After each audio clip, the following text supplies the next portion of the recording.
দিলেই আসবে, না দিলে আসে না। আপনি দেন, দেখবেন আসতে শুরু করছে।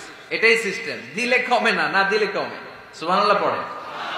উদাহরণ হিসেবে বোঝেন, আপনার হাতে 5 কেজি ওজনের একটা জিনিস দেয়া হলো, আপনি এটারে ধরে রাখছেন। এটারে ধরে রাখলে আর কিছু নিতে পারবেন? এটারে দিয়ে দিলেই না আরেকটা ধরতে পারবেন, ঠিক কিনা? 5 কেজির এটা হুজুরে দিয়ে দিলাম, এরপরে কেউ আমার 20 কেজি দিলে ওইটা ধরবো, ওইটা আবার আরেকজনকে দিব, এরপরে আরেকজন 30 কেজি দিলে ওইটারে ধরবো। কথা বলেন, কথা বলেন, কথা বলেন। এজন্য আল্লাহ বললেন ইনফিকুনা ফিস সাররাই ওয়াদ দাররা। আমার মুত্তাকি বান্দার প্রথম গুণ, তারা সুখে দুঃখে সব সময় দান করে, দানের ধারাবাহিকতা সব সময় অব্যাহত রাখে। যারা সুখে দুঃখে সচ্ছল অসচ্ছল সব অবস্থায় দান করে, তাদের নাম হলো মুত্তাকি। মুত্তাকিদের প্রথম বৈশিষ্ট্য দান করে। আপনারা দান করেন তো? কিশোরগঞ্জের ভাইয়েরা সবাই করেন? করেন তো? Take it as a reminder. আজকের এই আলোচনাটা একটা রিমাইন্ডার হিসেবে নেন। যাদের দান করতে একটু সমস্যা, মনে থাকে না, অলসতা বা একটু কিপটামির মনোভাব আছে, এই কিপটামি কৃপণতা ভুলে যান। দেন, দেন না একটু, আপনারা দিবে কে? বিশ্বাস হয়? দিলে বাড়ে, দিলে না দিলে কমে। কারণ আপনি দিলে আপনারে দিবে কে? আমার মুত্তাকি বান্দারা সচ্ছল অসচ্ছল উভয় অবস্থায় দান করে।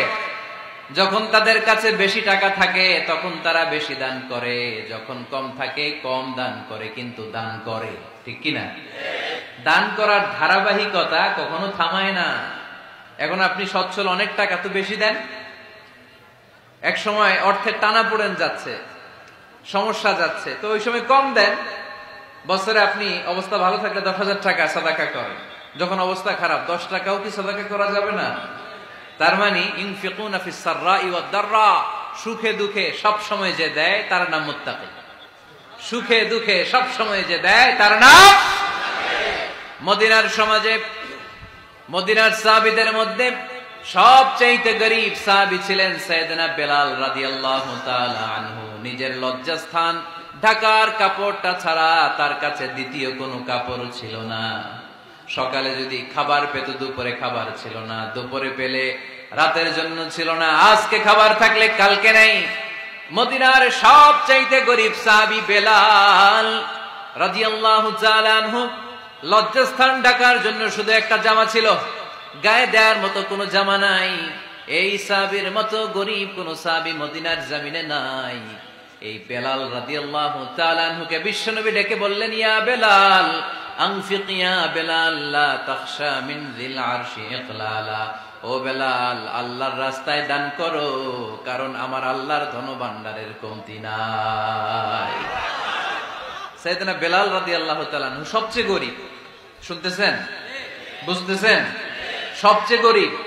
ডাউন পার্টটা ঢাকার মতো একটা গার্মেন্ট ছিল, একটা কাপড়, এটা পেঁচায় আসতো, নামাজ পড়তো। গায়ে রাখার মতো কোনো জামা নাই, আর খাবার দাবার টাকা পয়সা বলতে নাই। ওই সাহাবীর বিষ্ণু ইসলাম বললেন, আনফিক বেলাল, বেলাল তুমিও দান করো।